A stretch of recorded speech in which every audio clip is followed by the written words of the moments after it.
கிறிஸ்துவுக்குள் பிரியமான சகோதர சகோதரிகளுக்கு கர்த்தராகிய இயேசு கிறிஸ்துவின் நாமத்தில் என்னுடைய ஸ்தோத்திரத்தை கூறிக்கொள்கிறேன்.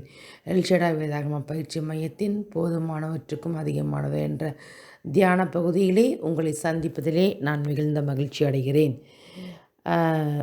சில காலம், அதாவது சில நாட்கள் உங்களுடன் நான் பேசாமல் இருந்திருக்கலாம். செய்திகள், கர்த்தருடைய வார்த்தை எதையும் நான் பதிவு செய்யாமல் இருந்திருக்கலாம். ஆனால் அதற்கு காரணம் இருக்கிறது.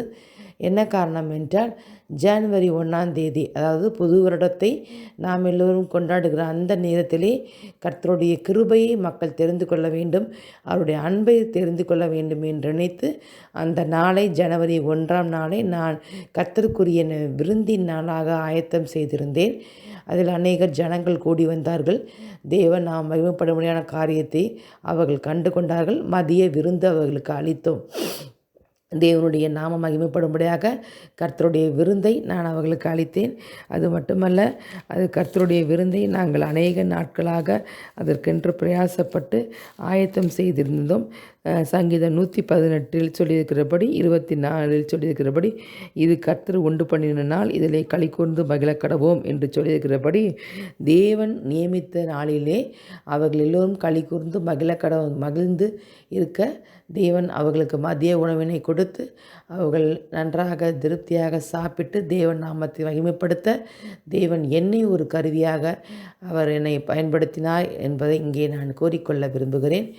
நாம் தொடர்ந்து தேவனை பற்றி அறிவிப்பதோடு கூட திக்கற்றவர்களுக்கும் ஏழைகளுக்கும் நம்முடைய கரத்தை நீட்டுவோம். தேவன் பெரியவர். நம் மூலமாக தேவனை அவர்கள் மகிமைப்படுத்தும்படியாக நம்முடைய காரியத்தில் அவர்கள் நினைத்து அவர்கள் வாழ்வைக்கென்று நம்மை ஒப்புக் கொடுப்போம். தேவன் தாமே மகிமைப்படுவாராக. நம்முடைய காரியத்தின் மூலமாக தேவனா மகிமைப்படும் போது பரலோகமே களிகூரும் என்பது அதிக நிச்சயமான உண்மை.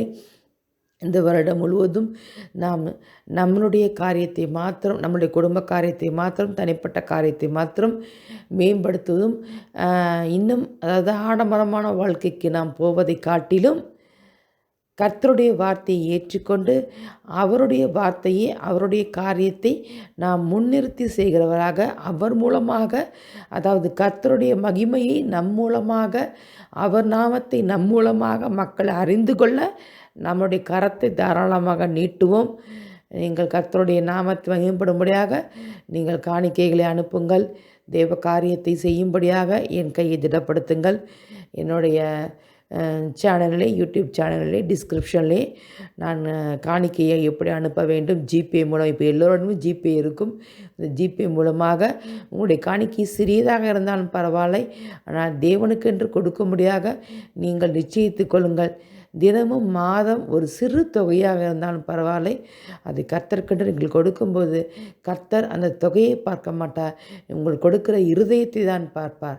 அதனால் எப்படி தேவன் காணிக்கைப்பட்டியின் பக்கத்தில் அமர்ந்திருந்து அந்த ஏழை விதவை போட்ட 2 காசை பார்த்தாரோ, அதே போல் அவள் எப்படி அந்த வேதாகமத்திலே நினைவு கூறும்படியாக அந்த ஸ்திரீயானவளை நாம் படிக்கும்படியாக இந்த வேதாகமத்தில் இடம்பெற்றிருக்காளோ, அதே போல பரலோகத்தில் உள்ள ஜீவ புஸ்தகத்திலே உங்கள் பெயரும் இடம்பெறும்படி தேவன் உங்களுக்கு உதவி செய்வார். இந்த ஜிபே நம்பர்லே உங்களால் முடிந்த காணிக்கையை நீங்கள் செலுத்தலாம். அது தேவன் நாமத்துக்கென்று நான் செயல்பட, அவர் நாமத்தை நான் மகிமைப்படுத்த அது எனக்கு உதவ ஏதுவாக இருக்கும். பாருங்கள், பணம் என்பது இந்த உலகத்துக்கு மட்டும்தாங்க. பரலோகத்துக்கு நாம் அந்த பணத்தை எடுத்து கொண்டு போக முடியாதுங்க. நீங்கள் சேர்த்துருக்கிற வீட்டையோ சொத்தையோ அல்லது நிலத்தையோ நீங்கள் பரலோகத்துக்கு எடுத்துக்கொள்ள போக முடியாது. எவ்வளவுதான் சம்பாதித்தாலும், எவ்வளவுதான் நம்ம சொத்து சேர்த்திருந்தாலும், எவ்வளவுதான் தங்க நகைகள் வைத்திருந்தாலும் எதையும் நாம் பரலோகத்துக்கு கொண்டு போக முடியாது. ஆனால் பரலோகத்துக்கு நாம் கொண்டு போவது எதை தெரியுமா?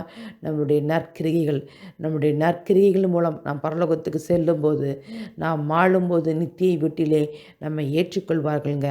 நம்முடைய நற்கிரிகை தான் அங்கள் பெயர் சொல்லுங்க. அதனால் உங்கள் கரத்தை நீட்டுங்க, நீங்கள் உங்கள் காணிக்கையை அனுப்புங்க. தேவன் உங்களை கனப்படுத்த வல்லவராக இருக்கார்.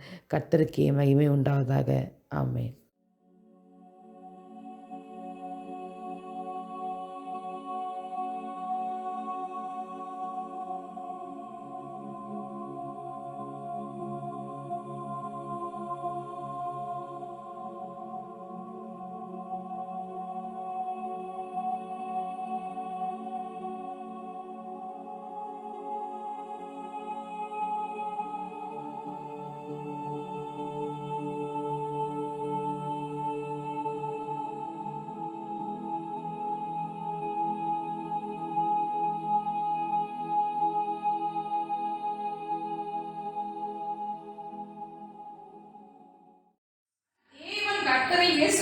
ஒருவரே தேவன்.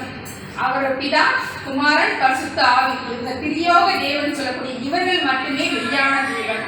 இவர்கள் அல்லாமல் வேற யாருமே கிடையாது அப்படிங்கிற அந்த ஒரு காரியத்தை நான் முன்னிறுத்தி சொல்ல விரும்புகிறேன். நீங்கள் எந்த பின்னணியில் இருந்தாலும் சரி, நீங்கள் உங்களுக்கு இப்படி மாறணுமா அப்படி மாறணுமாங்கிறது எதுவுமே கிடையாது. நீங்கள் உங்கள் மனதிலே இயேசு கிறிஸ்துவை மட்டும், அந்த திரியேக தேவன் பிதா, குமாரன், பரிசுத்த ஆவியானவரை மட்டும் நீங்கள் ஏற்றுக்கொண்டால் போதும். உங்கள் காரியங்கள் எதுவாக இருந்தாலும் சரி, என்ன எவ்வளோ பெரிய பிரச்சனையாக இருந்தாலும் சரி. ஏன் நான் சொல்றேன்னா, அந்த முன்னாடி இருக்கிற கார் அது அருண் டைல்ஸ் குடும்பத்தினருக்கு தெரியும்.